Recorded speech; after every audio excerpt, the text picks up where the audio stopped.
ঘোষণা। এত দ্বারা কামারজানি ইউনিয়নের সর্বস্তরের জনসাধারণের অবগতির জন্য জানানো যাচ্ছে যে মাদক, চুরি, জুয়া ও আইন শৃঙ্খলা পরিস্থিতি স্বাভাবিক রাখতে কামারজানি ইউনিয়ন পরিষদের পক্ষ থেকে বিশেষ উদ্যোগ গ্রহণ করা হয়েছে।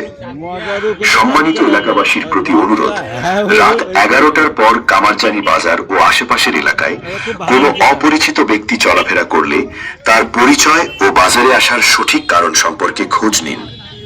কোন ব্যক্তি বা কর্মকাণ্ড সন্দেহজনক মনে হলে দ্রুত বিষয়টি কামারজানি ইউনিয়ন পরিষদের চেয়ারম্যান, সংশ্লিষ্ট ইউপি সদস্য অথবা গ্রাম পুলিশকে অবহিত করুন।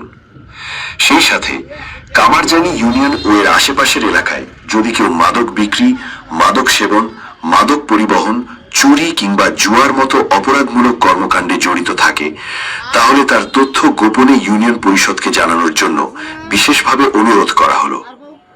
আসুন আমরা সবাই ঐক্যবদ্ধভাবে মাদক, চুরি ও জুয়ার বিরুদ্ধে রুখে দাঁড়াই। সকলের সহযোগিতায় গড়ে তুলি একটি নিরাপদ, শান্তিপূর্ণ ও মাদক মুক্ত কামারজানি ইউনিয়ন। আহ্বানে মোহাম্মদ মতিয়ার রহমান, চেয়ারম্যান ও সভাপতি, ইউনিয়ন আইন শৃঙ্খলা কমিটি, কামারজানি ইউনিয়ন পরিষদ, গাইবান্ধা সদর, গাইবান্ধা।